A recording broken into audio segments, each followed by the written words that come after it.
de manière organisée quand la patrie aura besoin de vous. Il n'a pas son choix clair. Parce que quand on est réserviste, la patrie doit appeler tout on affronte pour les wings. Ce n'est pas de manière anarchique que tout le monde doit se faire. Et donc ici, il faut que je rappelle à tout le monde les respects absolus dus aux institutions provinciales, le gouvernement militaire, la police, etc. Parce qu'on a discuté longtemps avec le gouverneur sur la problématique de la sécurité dans la ville de Goma. Parce qu'il y a des tueries partout, il semble que même ici, on tue à crédit. C'est une barbarie inacceptable. Et les gouverneurs qui est là, avec qui j'ai échangé, a déjà pris des mesures avec la police. Et il va s'assurer que cela se mette en place.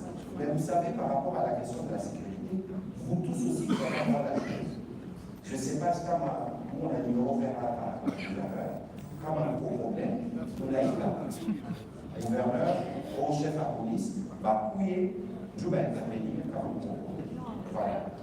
Monsieur le ministre, pour le temps nous parlons, on est à la fin de ce briefing, mais il y a une insistance. Si vous accordez la dernière personne qui pose la question.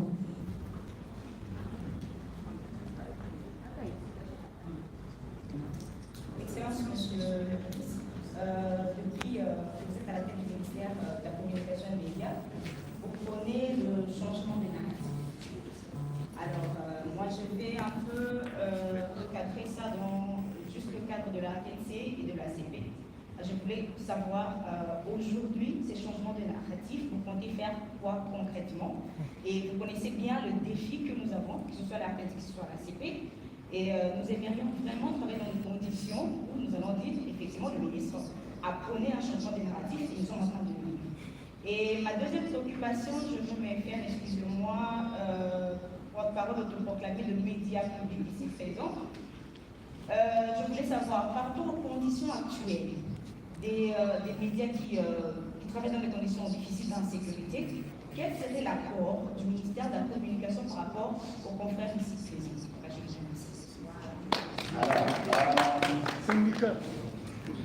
La question de la sécurité des journalistes est une question qui nous préoccupe au quotidien. Le gouverneur militaire est là, le colonel Djiki est là.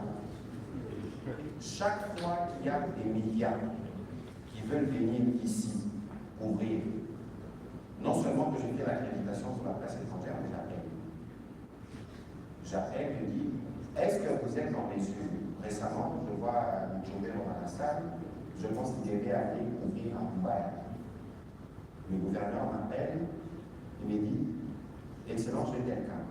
Monsieur le gouverneur, est-ce que vous êtes en mesure d'assurer leur sécurité quand ils vont aller là-bas? Ou est-ce qu'eux-mêmes, ils ont pris des précautions pour aller là-bas? Je crois que Michobé, Olivier Fischer, ils sont partis, ils ont fait leur reportage, ils sont sortis. La même chose pour TV16. Mais ici, il faut que dans la sécurité, au-delà du rôle que nous attendons de l'État, nous-mêmes, nous devons avoir des réflexes. Parce que vous savez que les M23, c'est des barbares, c'est des terroristes. Dans leur espace, il n'existe pas de liberté d'expression. Parce qu'ils tuent tout le monde aveuglément, ils peuvent prendre les journalistes.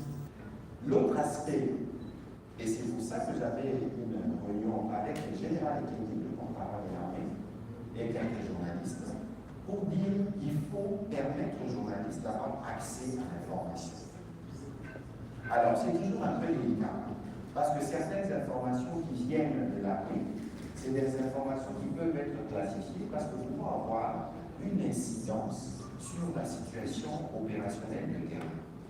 Donc, vous voyez qu'il y a juste une mesure qu'il faut tenir, mais moi je salue la disponibilité des autorités provinciales à chaque fois, en tout cas quand je les appelle, à répondre promptement aux demandes de journalistes. Et je vais les exhorter à continuer à travailler dans ce sens, parce que c'est aussi grâce au travail des journalistes que la crise en République démocratique du Congo est de plus en plus diffusée. Sur la deuxième question, avant que je ne parle même de la CFE de la RNC, il faut regarder le pays de manière générale. Aujourd'hui, moi je dis, le président de la République, on l'appelle son nom béton, mais bientôt moi je l'appellerai fondation.